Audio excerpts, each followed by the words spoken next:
Hello friends, welcome to still learning. आज से हम स्टार्ट करते हैं आरआरबी एनटीपीसी में एग्जाम स्टार्ट हो चुके हैं और 7th फेज में जितने भी एग्जाम रहते हैं वो स्टार्ट हो चुके हैं। जल्दी एग्जाम होंगे और उसके एनटीपीसी के एग्जाम के बाद फिर ग्रुप डी का भी एग्जाम होना है। तो चलिए, अब 31 जुलाई 2021 में जो एग्जाम हुआ इसमें ऑल शिफ्ट्स में जो क्वेश्चन पूछे गए हैं जीएस से रिलेटेड, तो डिस्कस करते हैं। सबसे पहला क्वेश्चन, आतिशबाजी के दौरान हरा रंग किसकी उपस्थिति में होता है? तो बेरियम। बेरियम की उपस्थिति में आतिशबाजी के दौरान हरा रंग होता है। और next question, capital and growth book किसके द्वारा लिखी गई? तो सर जॉन रिचर्ड हिक्स के द्वारा ये बुक लिखी गई।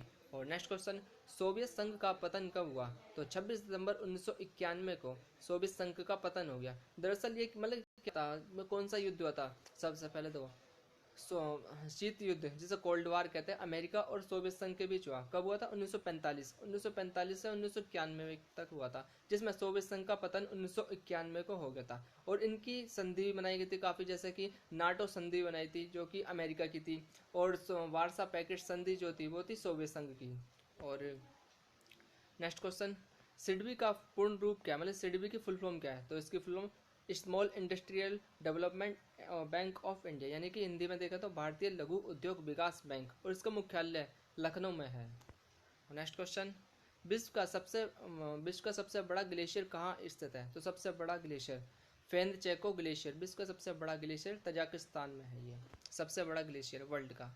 और नेक्स्ट क्वेश्चन, भारत छोड़ो आंदोलन कब हुआ था? तो ये 8 अगस्त 1942 को भारत छोड़ो आंदोलन हुआ था, और ये महात्मा गांधी ने किया था।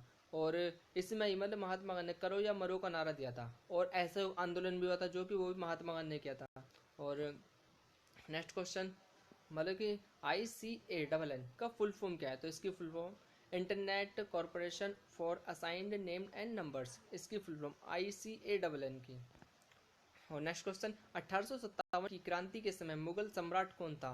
यानी कि जो 1857 की जब क्रांति हुई थी उस समय मुगल सम्राट थे मुगल बहादुर शाह जफर, जो सबसे मतलब कि क्रांति के समय थे। और यदि क्वेश्चन ये पूछता कि 1857 की क्रांति के समय वायसराय कौन थे, तो वायसराय थे लॉर्ड कैनिंग। और बहादुर शाह जफर ये अंतिम मुगलों के थे, और मुगलों की स्थापना की थी ये बाबर ने मुगल वंश की स्थापना की थी। और काफी मतलब कि भारत पर ने 5 बार आक्रमण किया था। किसने? बाबर ने। और कई युद्ध लड़े, पानीपत का लड़ा था, और कलंदर की उपाधि भी दी गई थी। और जो बाबर का मकबरा ये काबुल में है, मतलब बाबर का मकबरा काबुल में, जो कि अफगानिस्तान की राजधानी है। चलिए नेक्स्ट क्वेश्चन, ओम बिरला से पहले लोकसभा के अध्यक्ष कौन थे? तो उनसे पहले थे सुमित्रा महाजन। तो चलिए अब पढ़ते हैं इसको थोड़ा डिटेल में। मतलब कि सबसे पहली महिला अध्यक्ष लोकसभा की तो वो थी मीरा कुमार, जो कि लोकसभा की अध्यक्ष भी वो थी मीरा कुमार। मतलब कि 16वीं लोकसभा की अध्यक्ष वो थी सुमित्रा महाजन, 16वीं लोकसभा की अध्यक्ष, ठीक है। और फिर जो अब वर्तमान में 17वीं लोकसभा के अध्यक्ष वो है ओम बिरला, जो कि अब वर्तमान में लोकसभा के। और यदि एक क्वेश्चन घुमा के पूछता कि सबसे पहले पुरुषों में अध्यक्ष कौन थे लोकसभा के, तो वो उसका आंसर होता गणेश वासुदेव मावलंकर लोकसभा के। और लोकसभा कार्यकाल 5 वर्ष का होता है, और मिनिमम एज 25 वर्ष होती है लोकसभा में जाने के लिए। चलिए नेक्स्ट क्वेश्चन, दुलहस्ती परियोजना किस राज्य की? तो ये की है किशतवाड़ जिले में दुलहस्ती परियोजना। और नेक्स्ट क्वेश्चन, भारतीय बीमा नियामक और विकास प्राधिकरण के अध्यक्ष कौन है? तो ये सुभाष चंद्र खुटिया इसके अध्यक्ष हैं। नेक्स्ट क्वेश्चन, अनुच्छेद 80 280 किससे संबंधित है? तो वित्त आयोग फाइनेंस से रिलेटेड है 280 आर्टिकल। और फाइनेंस कमीशन जो होता है, मतलब इसकी नियुक्ति राष्ट्रपति करता है, 5 साल के लिए होती है। और सबसे पहले थे केसी नियोगी, और अब जो 15वें NK सिंह है, जो वित्त आयोग 15वें NK सिंह है। और नेक्स्ट क्वेश्चन, इंसुलिन हार्मोन किस ग्रंथि से निकलता है, यानी किस ग्रंथि से रिलीज होता है? तो पेनक्रियास या अंगाशय ग्रंथि से निकलता है इंसुलिन हार्मोन।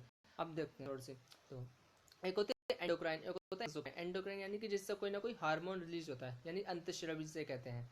और एक्सोक्राइन वो होता है जिससे कोई ना कोई लिक्विड यानी कोई ना कोई एंजाइम रिलीज होता है, तो उसे कहते हैं बहिश्रवी यानी कि एक्सोक्राइन। लेकिन अंगनाशय जो अंगनाशय यानी कि पेनक्रियास जो ये एंडोक्राइन और दोनों होती है मिश्रित ग्रंथि, मतलब अंतःस्रावी और बहिश्रवी दोनों प्रकार की ग्रंथि कौन सी? अंगनाशय ग्रंथि है।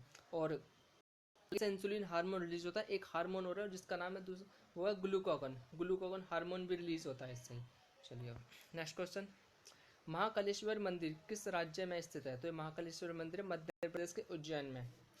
और नेक्स्ट क्वेश्चन, राष्ट्रपति का कार्यकाल किस अनुच्छेद में है, तो राष्ट्रपति कार्यकाल अनुच्छेद 56 में है, जो राष्ट्रपति कार्यकाल 5 वर्ष का होता है।